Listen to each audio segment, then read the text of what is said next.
Friends, welcome. This is Neetu Kumari और आज हम टॉपिक कवर करने वाले हैं, ठीक है, भारतीय समाज में जाति का उत्थान। ठीक है, तो उससे पहले मैं आपको बता दूं कि +1 +2 की सोशियोलॉजी, बीए की सोशियोलॉजी, एमए की सोशियोलॉजी, बीए की पॉलिटिकल साइंस, हिंदी व्याकरण या फिर हिंदी ग्रामर और एमसीक्यू क्वेश्चन। अगर आप बीएड एंट्रेंस की तैयारी कर रहे हो, सीटेट एग्जाम की तैयारी कर रहे हो, तो एमसीक्यू क्वेश्चन आपको मिल जाएंगे। सिर्फ और सिर्फ जनरल नॉलेज करवाती हूँ मैं, ठीक है।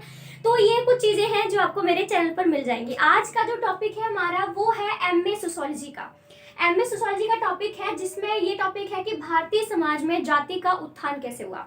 ये तो आप सभी जानते हो कि प्राचीन समाज में, हमारे जो हिस्ट्री की ओर हम जब देखते हैं तो हमारे प्राचीन समाज में जाति व्यवस्था को लेकर कितना ज्यादा हंगामा होता था। ठीक है, कितने जाति व्यवस्था को माना करते थे। ठीक है, जाति व्यवस्था के अकॉर्डिंग ही तुम्हारे काम होंगे, उसी में ही तुम शादी करोगे, अपनी जाति को चेंज नहीं कर सकते हो। चाहे तुम्हारा अंदर कोई एबिलिटी हो किसी और काम को करने की, फिर भी तुम वो काम नहीं कर सकते हो। तो ये जो इतने कठोर नियम वाली जाति हमारे समाज में, हमारे भारतीय समाज में प्राचीन समय से, यानी हमारे हिस्ट्री से ही हमें देखने को मिलती है। तो यहाँ पर मैं इस टॉपिक में आपको ये बताने वाली हूँ कि ये जो कास्ट सिस्टम, जिसकी वजह से इतना कुछ नुकसान हमारे सामने, नेगेटिव चीजें ही हुई हैं ऑफकोर्स इससे, ठीक है। तो इससे क्या चीज, इन लोग ये जो जाति है इसका उत्थान कैसे हुआ है, ठीक है। यानी एक ऐसा कास्ट सिस्टम जिसने पूरी हमारे इंडिया को ही, पूरे भारतीय जो सोसाइटी है उसको बहुत ही तहस नहस करके रखा हुआ था। तो ये जो जाति व्यवस्था है उसका जन्म कैसे हुआ, क्यों इसका जो है इसका जन्म किया गया, किसने इसको बनाया, ठीक है, किसने हमारे देश को 4 जो जाति है उसमें बांटा। तो ये सब चीजें जो है हम यहाँ पर डिस्कस करने वाले हैं। ये यहाँ पर लिखा हुआ देख सकते हैं, ये थ्योरीज हैं, यानी क्या है, ये सिद्धांत है। यानी कि हमें, ये तो मैं आपको बता चुकी हूँ कि हमें नहीं पता कि हमारा जो कास्ट सिस्टम है उसका जन्म कैसे हुआ, क्योंकि हमारे पास कोई प्रमाण भी नहीं मिले हैं, कोई लिखित प्रमाण नहीं है, कहीं भी हमको नहीं मिला कि जाति व्यवस्था को किसने बनाया, क्यों बनाया, ऐसा कुछ भी हमें नहीं मिला है, ठीक है। लेकिन ये तो चीज है कि कास्ट सिस्टम जो है, जो जाति व्यवस्था है, वो अपनी सोसाइटी में तो मौजूद है, ये तो पक्का है ना। लेकिन ये कैसे जन्मी है इसके बारे में हमारे पास कोई भी नॉलेज नहीं है। इसीलिए ये कुछ सिद्धांत है, कुछ थ्योरीज हैं जो कि हमें ये बताती हैं, जिससे संबंधित बहुत सारे विद्वान हैं, ठीक है, जैसे कुछ के मैंने नाम भी लिखे हुए हैं। तो ये कुछ विद्वान है, ठीक है, ये इन्होंने क्या किया, अपने तुक्के लगाना शुरू किया, अपने अनुमान लगाना शुरू किया कि अच्छा ठीक है, जाति व्यवस्था ऐसे जन्मी होगी या फिर ऐसे जन्मी होगी, ये रीजन होगा, वो रीजन होगा। तो इन्होंने, क्योंकि हमें, आपको भी पता है, जिस चीज के बारे में हमें नहीं पता होता है तो हम उसके बारे में कुछ ना कुछ तो अनुमान लगाते ही हैं, कुछ ना कुछ तो सोचते हैं कि चलो ठीक है, ऐसा नहीं तो ऐसा हो सकता है, ऐसा हो सकता है। हम भविष्य में सोचते हैं कि नहीं चलो ठीक है, मैं अगर कल सर नहीं आए तो मैं वहां पे रिटर्न वर्क कर लूंगा, या कुछ भी हम मतलब एक चीज को सोचते जरूर हैं, ठीक है। तो वैसे ही है कि कास्ट सिस्टम का हमें नहीं पता है कि ये बनी कैसे है, क्यों बनाई गई, किसने बनाई गई है। लेकिन फिर भी कुछ ऐसे विद्वान थे जिन्होंने अपने अपने अनुमान लगाए हैं कि ऐसे हुआ होगा, वैसे हुआ होगा। तो यही टॉपिक हम सबसे पहले यहाँ पर कवर करने वाले हैं। 1 मिनट रुकिए, मुझे देखना है कि ये वीडियो सही से दिख रही है या नहीं दिख रही है, क्योंकि कई बार ना मैं लॉक करना भूल जाती हूँ और इसकी वजह से क्या होता है, वीडियो जो होती है ना वो ऐसे से कर करके उसमें आता है, तो वीडियो पूरी तरह से खराब हो जाती है, ठीक है। तो हम इसके थ्योरीज का, हमारा मेन पॉइंट है कि हम थ्योरीज बताएंगे कि कौन कौन सी थ्योरीज है। पूरी 5 थ्योरीज है, यहाँ पे 4 लिखी है, बाद में लिखूंगी। तो अभी हम सबसे पहले बात करते हैं कि जो हम जाति के बारे में बात कर रहे हैं, तो सबसे पहले हम जाति के बारे में जानते हैं कि कास्ट क्या होती है, क्योंकि कास्ट से रिलेटेड ही आप थ्योरीज के बारे में नॉलेज गेन करने वाले हो। जब आपको कास्ट ही नहीं पता है तो उससे रिलेटेड कोई चीज आपको नहीं पता चलेगी, है ना। तो सबसे पहले हम क्या करेंगे, उसके मीनिंग के बारे में बात करेंगे, ठीक है। अब जैसे जाति कैसे लिखते हैं, ठीक है, अब जाति ये है, ठीक है, ये जाति है, और ये इंग्लिश में कास्ट को हम ऐसे लिखते हैं। तो इसका मीनिंग इसी तरह से बन जाएगा कि ये जो जाति शब्द है, ये जाति शब्द अंग्रेजी भाषा के शब्द कास्ट का हिंदी रूपांतरण है। हिंदी रूपांतरण का मतलब ये है कि कास्ट, जो इंग्लिश का वर्ड है कास्ट, उसको हिंदी में हम जाति कहते हैं, ठीक है। और ये जो कास्ट वर्ड है, ये जो इंग्लिश का कास्ट वर्ड है, ठीक है, ये क्या किया है, ये कहाँ से निकला है ये पुर्तगाली भाषा, ठीक है। ये जो कास्ट शब्द है ये पुर्तगाली भाषा का जो कास्टा एक है, ठीक है, एक कास्टा वर्ड था, वहां से निकला है, जिसका मीनिंग क्या होता है, जिसका मीनिंग होता है जाति या फिर नस्ल, ठीक है। इस तरह से आप कह सकते हैं कि जो जाति शब्द है वो अंग्रेजी भाषा के कास्ट शब्द का हिंदी में ट्रांसलेट किया गया हिंदी का अनुवाद है। और ये जो इंग्लिश का वर्ड है कास्ट, ये पुर्तगाली भाषा के शब्द कास्टा से निकला है। और कास्टा का मतलब होता है जाति या फिर नस्ल। या आप साधारण शब्दों में कह सकते हो, ये तो आपको जरूर लिखना है। उसके बाद आप कह सकते हो कि साधारण शब्दों में कहें तो जाति क्या होती है? जाति हमारे जन्म पर आधारित होती है। हम एक भी बच्चे ने जिस भी जाति में जन्म लिया होता है उसी जाति के नियम कानून, खान पान, पहनावा, रहन सहन, शादी विवाह, ये सभी तरह के जो तौर तरीके होते हैं वो उस बच्चे को फॉलो करने पड़ते हैं। ठीक है। और आपको भी पता है कि पहले का जो हमारे भारतीय समाज है जिसमें जो ब्राह्मण हुआ करते थे, जो पुरोहित हुआ करते थे, उन्होंने हमारी जो इंडियन सोसाइटी है उसको 4 वर्गों में विभाजित कर दिया था। 4 जातियों में उन्होंने विभाजित यहाँ पर कर दिया था। सबसे पहले मैं आपको लिख देती हूँ यहाँ पर। वैसे आपको मेरी हर वीडियो में ये चीज जरूर मिल जाएगी।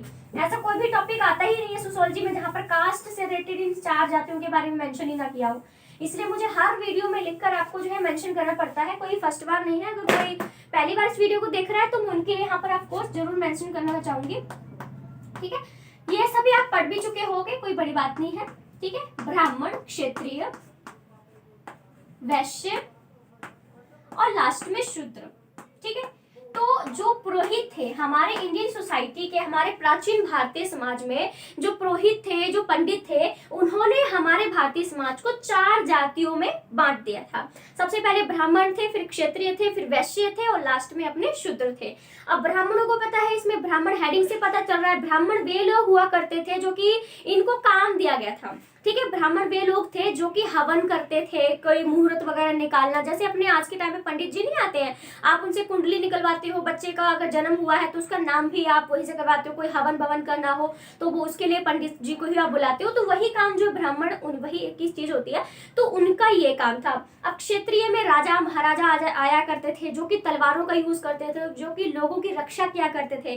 प्राचीन समाज में आपने जैसे राजाओं की बात करें तो हर एक राजा अच्छा नहीं था, बहुत सारे राजा खराब भी थे लेकिन बहुत सारे राजा अच्छे भी थे। ठीक है। तो वो राजा जो कि लोगों की रक्षा करते हैं। ठीक है। जो राजाओं की प्रजाति होती है, राजपूत जो लोग होते हैं, स्पेशली मैंने जहां तक मैंने पढ़ा है उनको हम क्षेत्रीय उसमें रख देते हैं। ठीक है। फिर वैश्य लोग आते हैं। वैश्य लोगों को व्यापारी कहा जाता है। ठीक है। जो वैश्य लोग होते हैं, जो वैश्य जाति होती है, इसमें व्यापारी वर्ग आते हैं। इसमें कुम्हार, बढ़ई, लोहार, ये सब भी अपने इसी में आ जाते हैं। और किसान जो होते हैं वो भी अपने वैश्य में ही आ जाते हैं।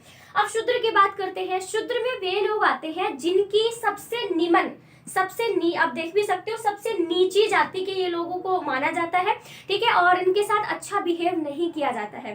ठीक है। मैं पहले भी कई बार बता चुकी हूँ कि जितना मैंने इनके बारे में पढ़ा है कि जो ब्राह्मण थे, जो सबसे ऊपर, उन्हें ब्राह्मणों ने ही बनाया था इस सोसाइटी, इस सिस्टम को, और इसीलिए उन्होंने सबसे ऊपर खुद को ही रखा था। ठीक है। तो इनका ऐसा मानना था, ब्राह्मणों का ऐसा मानना था कि अगर शूद्र लोग यानी कि सबसे नीचे जाति के लोग अगर उनके सामने भी आ जाते हैं या फिर उनकी परछाई भी उनके ऊपर पड़ जाती है, शैडो भी उनके ऊपर पड़ जाती है, तो वो अशुद्ध हो जाएंगे और वो तुरंत के तुरंत जाके जो स्नान किया करते थे, ऐसा उनका मानना था। और शूद्रों को भी कह दिया गया था कि अगर तुम्हें कहीं भी दूर से ब्राह्मण या पुरोहित आता हुआ नजर आ जाता है तो तुम्हें करताल बजाना पड़ेगा। करताल का मतलब पता लग जाएगा कि हाँ ये शूद्र है और ब्राह्मण अपना रास्ता चेंज कर लेगा या फिर तुमको ही अपना रास्ता चेंज करना पड़ेगा। ये शूद्र थे, बहुत ही गंदी हालत में रहा करते थे। कोई पशु मर जाता था तो उनको फिर उठाने का काम जो है इन्हीं को दिया गया था। जैसे मोची वगैरह जो है उनको निम्न जाति में रख देते हैं।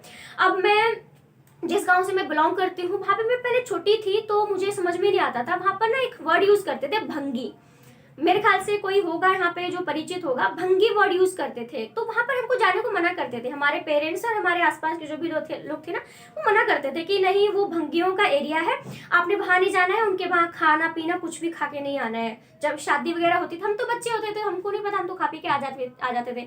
लेकिन जब पता चलता था तो बहुत ही डांट पड़ती थी कि तुमको मना किया था ना कि वहां नहीं जाना है। तो पहले इतना नहीं पता था, हमको लगा कि चलो शायद लड़ाई झगड़ा हो गया होगा इसलिए मना कर देंगे, ठीक है। लेकिन जैसे जैसे मैं बड़ी होती चली गई और मैंने सोशियोलॉजी सब्जेक्ट को लिया, उसके बाद मुझे पता चला कि वो शरेआम भेदभाव किया करते थे। जो भंगी उनका जो एरिया था ना भंगियों का, उनका अलग ही गांव से थोड़ा काट के रखा गया था। वहां पर जैसे राजपूत से या बड़ी जातियों के जो लोग होते थे वो वहां पर नहीं जाते थे, वहां पे खान पीन पहनावा जैसा कुछ भी नहीं करते थे, ठीक है। तो पहले ये समझ में नहीं आता था मुझे, लेकिन बाद में समझ में आया कि अच्छा ये क्यों वहां पर जाने को मना करते थे, क्यों वहां खाना पीना नहीं खाना है चाहे कुछ भी हो। तो ये चीज है। अब आप देखिए कि मैं अभी 19 साल की ही हूँ और मैंने अपनी जिंदगी में, अभी मैं ज्यादा बड़ी भी नहीं हूँ, मैंने अपनी अभी मतलब मान लो 19 साल की हूँ, तो 19 साल अभी तो बहुत ही कम ही साल है, तब मैंने ये चीज देखी है।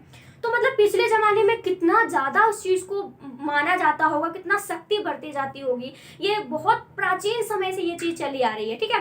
तो ये जो मैंने इतना कुछ बताया है ये कास्ट के बारे में है कि ये अपनी जाति है, ठीक है। बहुत ही मुझे लगता है मैंने बहुत ज्यादा ही एक्सप्लेन कर दिया आपके लिए, क्योंकि आपको जो भी चीज याद आती है ना वहाँ पे इंट्रोडक्शन में लिख देना कि व्हाट इज कास्ट, और उसके बाद फिर आपने थ्योरीज को स्टार्ट करना है कि थ्योरीज क्या होती है, कौन कौन सी जाति होती है, कौन कौन से सिद्धांत होते हैं, वो चीज आपने एक्सप्लेन करना शुरू कर देना, ठीक है। तो मुझे लगता है कि आपको कास्ट सिस्टम तो अच्छे से मुझे लगता है समझ में आ गया होगा, क्योंकि जितना फॉर्मली होके हम बात करेंगे, जब मैं आपसे कन्वर्सेशन करूंगी आप सुनोगे तो उतना ही आपने भी कई बार देखा होगा, शायद आपके पेरेंट्स मना करते हो कि नहीं ये नीची कास्ट का है, हम इसमें शादी नहीं करेंगे। और कुछ तो पेरेंट्स ऐसे बोलते हैं कि ये हमारी बिरादरी का नहीं है। बिरादरी का मतलब क्या होता है, ये हमारी कास्ट का नहीं है, हम सिर्फ अपनी ही बिरादरी यानी अपनी ही कास्ट में शादी करेंगे, हम अपनी कास्ट से बाहर शादी नहीं करेंगे। ये चीज आपने बहुत सारे मेरे ख्याल से ऐसे होंगे जो एग्री करते होंगे, मुझे कमेंट करके बताना जो मैं बोल रही हूँ वो सच है कि नहीं है, ठीक है। मतलब आपके साथ मैं जो बोल रही हूँ वो तो सच है, आपके साथ ऐसा हुआ है, आपने कहीं देखा है, मुझे कमेंट करके जरूर बताइएगा, क्योंकि रिलेट करने में फिर ज्यादा इजी हो जाता है ना। चलिए हम बात करते हैं, अब थ्योरीज के ऊपर बात करते हैं, क्योंकि हमें नहीं पता है कि जो कास्ट सिस्टम है जिसमें इतना कुछ बवाल भरा पड़ा है उसका जन्म कैसे हुआ है। तो अलग अलग थ्योरीज दी हैं, तो हम सबसे पहले थ्योरी की बात करते हैं। सबसे पहली जो थ्योरी आती है वो आती है देवी उत्पत्ति की थ्योरी, यानी देवी उत्पत्ति का सिद्धांत, ठीक है, जिसको मैंने इंग्लिश में भी लिखा है, क्योंकि हिंदी में बोल रही हूँ वो तो समझ जाओगे, लेकिन कई बार हिंदी का लिखा हुआ जो इंग्लिश मीडियम के होते हैं उनको समझ में नहीं आता है ना। तो चलिए हम पहली थ्योरी की बात करते हैं, theory of supreme origin. Theory of supreme origin यानी कि देवी उत्पत्ति का सिद्धांत। अब यहाँ पर देवी उत्पत्ति का सिद्धांत यानी देवी वर्ड का यूज किया है, तो प्लीज कोई भी इसको माता से जोड़कर मत देखिएगा, इंग्लिश में देखो, अब सुप्रीम ओरिजिन की बात करिए, ठीक है। तो ये जो थ्योरी है इसको हटन ने दिया है। हटन नाम के समाजशास्त्री थे जिन्होंने इस थ्योरी को दिया है। ये भी जब लिखोगे मेंशन कर देना कि इस थ्योरी को किसने दिया है, ठीक है। याद रखना कि देवी उत्पत्ति का जो सिद्धांत है इसको हटन ने दिया है। अब इन्होंने क्या बोला, इन्होंने बोला कि जाति की जो उत्पत्ति हुई है वो विभिन्न देवी देवताओं से हुई है, ठीक है। इन्होंने बोला कि जो जाति सिस्टम, कास्ट सिस्टम की जो उत्पत्ति हुई है वो विभिन्न देवी देवताओं की वजह से हुई है। और एक ठीक है, उन्होंने और क्या बोला, 2 मिनट रुकिएगा, ठीक है। उन्होंने बोला कि जो देवी देवता हैं उनकी वजह से जो है यहाँ पर उनकी उत्पत्ति हुई है। और ये जो सिद्धांत है, ये जो देवी उत्पत्ति का सिद्धांत है, यह सिद्धांत दिया है हटन ने। तो इस सिद्धांत का मेंशन हमें सबसे जो प्राचीन अपना वेद है ऋग्वेद, वहां पर इस थ्योरी के बारे में मेंशन किया हुआ है। मतलब काफी पुराना ये थ्योरी है। आपको पता है सबसे पुराना वेद कौन सा है, ऋग्वेद है, सबसे पुराना माना जाता है। उसमें इस थ्योरी के बारे में ये थ्योरी मेंशन की है, इट मीन्स ये थ्योरी भी बहुत ज्यादा ही पुरानी है, ठीक है। तो ये जो थ्योरी है इसके बारे में सबसे प्राचीनतम जो वेद है अपना ऋग्वेद, उसके बारे में कहा गया है, ठीक है, उसमें इसके बारे में कहा गया, सॉरी, ठीक है। और उसके अलावा जैसे अपना उपनिषद है, महाकाव्य है, धर्म सूत्र है, जैसे जो प्राकृतिक जो अपने पवित्र ग्रंथ हैं उसमें भी इस सिद्धांत के बारे में मेंशन जो है उन्होंने अच्छे से किया हुआ है, ठीक है। तो इस थ्योरी में क्या कहा गया है, इस थ्योरी में उन्होंने एक स्टेंजा बनाया था, ठीक है। स्टेंजा नहीं कह सकते, एक आकृति बनाई थी, आप ये कह सकते हैं। मैं कोई प्रोफेशनल ड्राइंगर नहीं हूँ, ठीक है। तो ये अपना हेड है, ठीक है, मैं ऐसे बस बता रही हूँ आपको, ये किसी की बॉडी है, ठीक है, और ये इसकी लेग्स हैं, ठीक है, और ये हो गए इसके हैंड। आई होप आपको समझ में आ रहा होगा ये क्या बनाया है, ठीक है। तो उसमें एक आकृति बनाई हुई थी, जो उन्होंने थ्योरी दी थी, तो उसमें उन्होंने आकृति बनाई हुई थी जिसमें उन्होंने कहा कि जो ब्राह्मण लोग होते हैं, जो ब्राह्मण होते हैं ना, वो उनका जन्म हेड से हुआ है। हेड यानी कि हमारे सिर से हुआ है। आपको पता है हमारी बॉडी में सबसे ऊंचा क्या आता है, सबसे ऊपर अपना हेड आता है। तो इस थ्योरी में कहा गया है कि जो ब्राह्मण थे उनका जन्म जो है वो हमारे सिर से हुआ है, यानी सबसे ऊपर हमारे हेड से हुआ है। जो क्षत्रिय हैं, ठीक है, जो क्षत्रिय हैं उनका जो जन्म है वो बाजू से हुआ है, ठीक है। उसके बाद, ठीक है, उसके बाद याद रखना, उसके बाद अपने आते हैं वैश्य। जो वैश्य है उनकी उत्पत्ति जांग से हुई है, ये जो जांग है ना इससे हुई है, और जो शूद्र है उनकी उत्पत्ति पैर से हुई है, ऐसा उसमें मेंशन किया गया था। ठीक है, एक आकृति बनाई है इस थ्योरी में कि जो एक इस तरह की डायग्राम बनाई है, जब आप पेपर में लिखोगे ना तो इस तरह से डायग्राम, ये जो मैंने बनाया ना उल्टा सीधा, आपको दिख रहा है ना कि मैंने क्या बनाया है, ऐसा ही डायग्राम पेपर में जरूर बना के आना। सिर्फ मेंशन मत करना कि हाँ जी आकृति मिली है, इस तरह से ये स्टेंजा जरूर बना के आना, पूरे नंबर मिलेंगे, टीचर खुश हो जाएगा। ठीक है, क्योंकि पेपर को लिखने का भी तरीका होता है। ठीक है, तो सबसे पहले उन्होंने बोला कि जो ब्राह्मण है उनकी उत्पत्ति जो है सिर से हुई है, क्षत्रियों की उत्पत्ति बाजू से हुई है, वैश्य की उत्पत्ति जो है वो इससे हुई है, और जो शूद्र है उनकी उत्पत्ति यहाँ से हुई है, ऐसा उन्होंने बोला। उसके बाद हमारे एक प्रसिद्ध और भी आते हैं मनु। ठीक है, मनु जो थे उन्होंने मनुस्मृति नामक एक बुक लिखी थी, तो वो भी इस जो थ्योरी है उससे पूरी तरह से सहमत थे। उन्होंने बोला कि हाँ ये थ्योरी बिल्कुल सही है, और इसी तरह से अपने जो कास्ट सिस्टम है उसका जो है वो उत्पत्ति हुई थी। ठीक है, तो उन्होंने बोला ना इस तरह से, क्योंकि यही उन्होंने बोला कि इस तरह से जो है अपनी कास्ट सिस्टम की उत्पत्ति हमें देखने को मिल जाती है। ठीक है,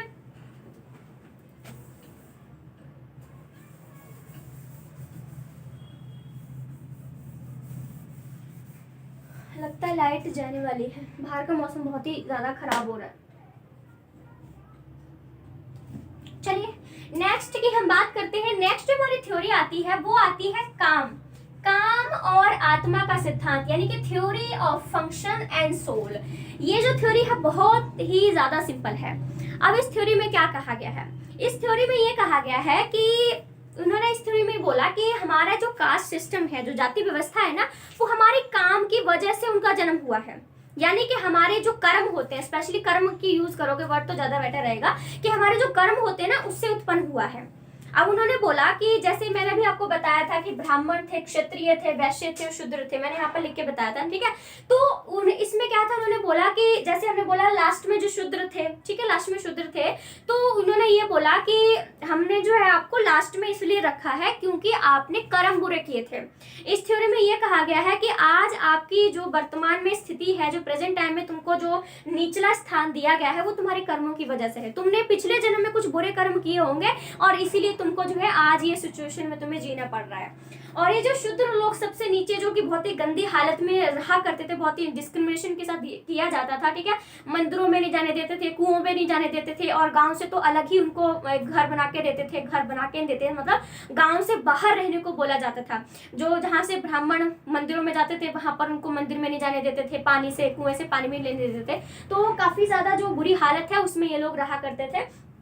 तो जो शूद्रों की बुरी हालत हुआ करती थी, तो वो शूद्र भी अपने आप को यही समझने लगे थे कि हाँ भाई, मैंने अपने पिछले जन्म में बहुत ही बुरे कर्म किए होंगे और इसीलिए मुझे आज जो है इतनी गंदी हालत में जीना पड़ रहा है। तो ये कर्म का सिद्धांत उन्होंने ये बना दिया था कि जाति व्यवस्था जो है, हमने इस जाति व्यवस्था को इसलिए बनाया होगा क्योंकि हमारे पिछले कर्म की वजह से हमको नीचे रखने की जरूरत थी। तो हमने क्या किया, पूरी सोसाइटी को एक उसमें स्टेंजा में बांट दिया, और फिर हमने जिन्होंने अच्छे अच्छे कर्म किए थे उनको सबसे ऊपर रख दिया, जिन्होंने थोड़े से कम अच्छे कर्म किए उनको क्षत्रिय में रख दिया, उनको फिर वैश्य में रख दिया, और सबसे बुरे कर्म करने वालों को शूद्र में रख दिया। तो ऐसी जो थ्योरी थी वो लोगों ने बनाई थी। एक मिनट रुकिएगा।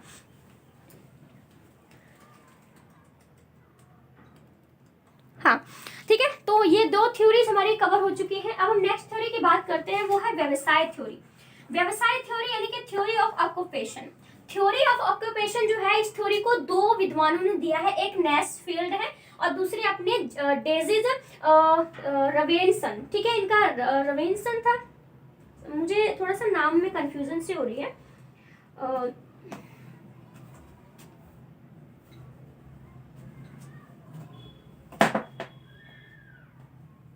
चलिए ठीक है, तो जो हमारी थ्योरी है, दूसरे विद्वान है डेजिज इन, ठीक है, इवनेशन। तो ये दो विद्वान थे जिन्होंने इस सिद्धांत को दिया। अब इसमें हम नेस्फील्ड के बारे में बात करते हैं कि जो नेस्फील्ड थे उन्होंने क्या कहा। नेस्फील्ड ने कहा कि जाति व्यवस्था जो है उसका जन्म इसलिए हुआ है क्योंकि हमारे सोसाइटी में बहुत सारे काम हो गए थे और हमें ये नहीं समझ में आ रहा था कि कौन सा काम किसको दिया जाना चाहिए, और इसलिए हमने जाति व्यवस्था को बना दिया, जिसमें हमने लोगों के काम डिसाइड कर दिए कि ब्राह्मणों का ये काम होगा, क्षत्रियों का ये काम होगा, वैश्यों जो वैश्य होते हैं स्पेशली, ठीक है, मैं वैश्या की बात नहीं कर रही हूँ, मैं वैश्य की बात करूँ। ठीक है, जो वैश्य है उनका ये काम होगा और जो शूद्र है उनका ये काम होगा। तो उन्होंने ये सिद्धांत दिया कि काम बहुत ज्यादा थे और हमने इसलिए मेंशन कर दिया कि ये काम तुम्हारे, ये वाले काम तुम्हारे, ये वाले तुम्हारे, ये वाले तुम्हारे हैं, और इस तरह से सारा काम ठीक तरह से चलने लगा। दूसरी थ्योरी जो दूसरा इसमें जो पॉइंट ऑफ व्यू है, क्योंकि इस थ्योरी को लेकर दो पॉइंट ऑफ व्यू है। पहले पॉइंट ऑफ व्यू आप जान चुके हो, अब दूसरा जो पॉइंट ऑफ व्यू आ जाता है, ठीक है, वो आ जाता है अपना डेजिस इवनेशन का। डेजिस इवनेशन में इन्होंने बोला कि जाति व्यवस्था का जो जन्म था ना, वो हमारे आर्थिक संगठन की वजह से हुआ है। अब ऐसा उन्होंने क्यों कहा? उन्होंने बोला कि हमारे समाज में, ठीक है, उन्होंने बोला कि हमारे समाज में पहले खानाबदोश लोग रहा करते थे, जो कभी भी एक जगह पर टिक कर नहीं रहते हैं। जैसे हम लोग घर बना लेते हैं ना अपने, जो साल दर यहीं पड़े रहते हैं, यहीं रहते हैं, तो खानाबदोश ऐसा नहीं करते हैं। वो कम से कम 1 महीने के लिए एक जगह पर रुक गए, फिर दूसरी जगह पर, तीसरी जगह पर, चौथी जगह पर ऐसे जाते हैं। लेकिन धीरे धीरे करके ये जो लोग थे, उन्होंने एक जगह पर रहना शुरू कर दिया। उन्होंने अब 2-3 महीने उस जगह पर रहना शुरू कर दिया। अब उन्होंने वहीं पे फसल उगाना शुरू कर दिया। अब धीरे धीरे करके उन्होंने फसल को बेचना भी शुरू कर दिया। यानी कि वो लोग क्या कर गए, पहले क्या लोग थे, वो अपना सिर्फ उनका पहले क्या काम था, खानाबदोश थे, गाना नाच कर करके जो है वो अपना जीवन चलाते थे। फिर उन्होंने कृषि करना शुरू कर दिया। कृषि यानी कि वो कृषक बन गए। अब उन्होंने दूसरा जो व्यवसाय क्या अपना लिया, उन्होंने कृषि करना शुरू कर दिया। फिर उन्होंने जो भी अनाज उगाया है, जो कृषि की है, उसको उन्होंने बेचना शुरू कर दिया। अब उन्होंने क्या कर दिया, वो उन्होंने व्यापार करना शुरू कर दिया, वो व्यापारी बन गए। मतलब अपने काम को चेंज करते चले गए वो लोग, ठीक है। और उसके बाद क्या किया उन्होंने, जो व्यापार करने के बाद जो पैसा आने लगा, तो उन्होंने क्या किया, अपने घर बनाना शुरू कर दिया। अब वो क्या हो गए, एक सोसाइटी बन गई वहां पर, क्योंकि खानाबदोश लोग जो होते हैं उनकी कभी सोसाइटी नहीं बनती है। समाज तब बनता है जहां पर बहुत सारे लोग बस चुके हों कि अब यहीं पर ही रहना है, लेकिन खानाबदोश से लोग नहीं रहते हैं। लेकिन जो है उन्होंने ऐसा बोला कि खानाबदोश जो लोग थे उन्होंने धीरे धीरे करके रहना शुरू कर दिया, और इसी वजह से जो है कास्ट सिस्टम का भी जन्म होता चला गया कि अच्छा ये किसान है, ये व्यापारी है, ये खानाबदोश है, या फिर ये वाले हैं। इस तरह से जाति सिस्टम अपने आप ही बन गया, ऐसा उन्होंने कहा। फिर अपने आता है कि जनजाति और धार्मिक सिद्धांत। जो नेक्स्ट थ्योरी आती है वो आती है अपनी जाति और धार्मिक सिद्धांत, यानी कि जो अपने इसमें आता है tribes and religious theory. Tribes and religious theory भी हमारी जो ऊपर वाली थ्योरी है इससे थोड़ी थोड़ी मैच करती है। इस थ्योरी में ये कहा गया है कि जो जनजाति, जो कि इसमें इन्होंने जनजाति के बारे में बोला है। आपको पता है कि जो जनजाति कौन होती हैं, जो दूर पहाड़ों जंगलों में रहती हैं, ठीक है, उनके पास कोई स्कूल नहीं होता है, कोई हॉस्पिटल की फैसिलिटी नहीं होती है, पानी की व्यवस्था भी बात करें तो उतना फिल्टर वाला जैसे हम लोग पानी पीते हैं ना, ऐसा कुछ भी नहीं होता। तो एजुकेशन नहीं होती है, कुछ भी उनके पास नहीं होता। तो ये लोग जनजाति होते हैं जिनका अपना खान पान पहनावा होता है। आपने देखा हो बहुत सारे जनजातियों को जो मोर के पंख के मुकुट होते हैं, अपने शरीर पर पूरा सजावट करते हैं व्हाइट कलर से, उनके कपड़े भी जैसे तैसे होते हैं। तो ये जनजाति हुआ करते थे। उन्होंने बोला कि धीरे धीरे करके ये जो जनजाति थी उन्होंने हिंदू समाज में, हिंदू धर्म में मिलना शुरू कर दिया। धर्म की बात करिए ना, तो उन्होंने क्या किया, हिंदू धर्म में जुड़ना शुरू कर दिया। उन्होंने हिंदू धर्म में मिले तो हिंदू धर्म के जो भी खान पान पहनावा था उनको फॉलो करना शुरू कर दिया। उनके जो भगवान है, जैसे अपने हिंदुओं के भगवान विष्णु शिव जो भी है इनकी हम पूजा करते हैं, तो उन्होंने उन भगवानों की भी पूजा शुरू कर दी। उन्होंने, वो अपने भगवान की भी पूजा करते थे और जो अपने हिंदू धर्म के लोग हैं उनकी भी पूजा किया करते थे। तो इसी वजह से जब लोग हमारे धर्मों में मिलने लगे, कोई हिंदू धर्म में मिल गया, कोई ईसाई धर्म में मिल गया, तो इसी वजह से भी अपनी कास्ट सिस्टम जो है वो बन गई, ऐसा थ्योरी में कहा गया है। ठीक है, तो अब हम एक नेक्स्ट थ्योरी और आखिरी रह गई है, उस थ्योरी के बारे में बात कर लेते हैं, और वो अपनी आ जाती है कि परिवार और विवाह, मैरिज। ठीक है, तो चलो मैं इसको साफ कर देती हूँ।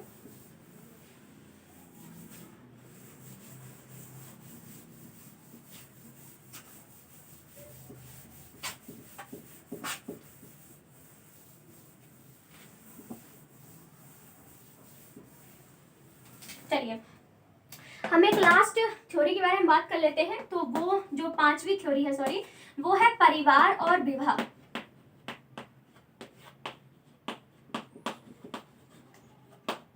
ठीक है, परिवार और विवाह यानी फैमिली। चलो मैं लिख देती हूँ, इतना तो वैसे आपको पता ही होगा परिवार को इंग्लिश में क्या बोलते हैं। ठीक है, फैमिली एंड मैरिज। तो इसमें इन्होंने क्या किया कि इसमें जो विद्वान थे इन्होंने बोला कि जो कास्ट सिस्टम है, जो जाति व्यवस्था है, उसका जन्म इसलिए हुआ है क्योंकि जो फैमिली होती है वो अपनी ही जाति में शादी करना पसंद करती है। जैसे कि सिंपल सी बात है ना कि कुछ लोग कहते हैं नहीं जी हम अपनी ही जाति में शादी करेंगे, हम अपनी बाहर से जाति जो है उसमें शादी नहीं करेंगे। और इसी वजह से क्या किया हमने, कास्ट सिस्टम को जो है वो बनता चला गया। कास्ट सिस्टम बन गया कि चलो ठीक है, जो है ब्राह्मण ब्राह्मणों में शादी करेंगे, शूद्र शूद्रों में ही शादी करेंगे, वैश्य जो है वैश्यों में ही शादी करेंगे, ठीक है, जो क्षत्रिय है वो क्षत्रिय में ही शादी करेंगे। तो ये भी एक थ्योरी है जिसमें शादी को लेकर बात कही गई है कि अपनी ही कास्ट में जो लोग शादी करते हैं, ऐसे काफी नियम बन गए थे कि नहीं हम बाहर से शादी नहीं करेंगे, काफी कुछ था। तो इसी वजह से जो है अपना ये जो है वो बन गया था, ठीक है, इसी वजह से भी अपना कास्ट सिस्टम बना था। थ्योरी में कुछ खास नहीं है लेकिन मैंने मेंशन किया है, मैंने जाति को चीज छोड़ दूंगा, ठीक है। तो ये 5 थ्योरीज हैं जो कि बताती हैं कि हमारा जो कास्ट सिस्टम है उसका जन्म कैसे हुआ था, ठीक है। तो लास्ट में कंक्लूजन भी लिख दीजिएगा, कंक्लूजन के आपको पूरे 2 मार्क्स मिलते हैं, मैं हर बार हर वीडियो में बताती हूँ, ठीक है। और छोड़ के मत आइएगा, कम से कम जो है 3 से 4 लाइनें तो जरूर मेंशन कीजिएगा, जैसी तैसी करेगा लेकिन जरूर मेंशन करके आइएगा, ठीक है। तो कंक्लूजन में कुछ भी लिखने की जरूरत नहीं है, मुझे कंक्लूजन बताने की जरूरत नहीं है। कंक्लूजन में क्या लिखना होता है कि आपने जो भी मेंशन किया है अभी तक इतना सारा कुछ, उसी को थोड़ा ब्रीफली कंक्लूजन में लिख देना कि हाँ जी ये सब होती थी और लेकिन आज ये सब चीजें थोड़ी थोड़ी बदलने लगी हैं, और आज जो है कास्ट सिस्टम को लोग इतना नहीं मानते हैं, कहीं भी शादी करते हैं, कोई भी काम करते हैं। तो ये सब चीजें अपनी थोड़ी सी चेंज करके लिख देनी है, ठीक है। तो ये अपना सेशन खत्म हो चुका है। इससे रिलेटेड अभी एक और वीडियो आएगी जिसको मैं पार्ट 2 बनाऊंगी, ठीक है। ये पार्ट 1 है अपनी वीडियो का, ठीक है। तो अपना टॉपिक यहाँ पर कवर हो चुका है, ठीक है। सेशन अच्छा लगा हो तो लाइक शेयर सब्सक्राइब जो भी आपका दिल करे आप कर सकते हैं। सेशन अच्छा लगा हो तो मुझे कमेंट करके जरूर बताइएगा। So thank you so much friends, thank you.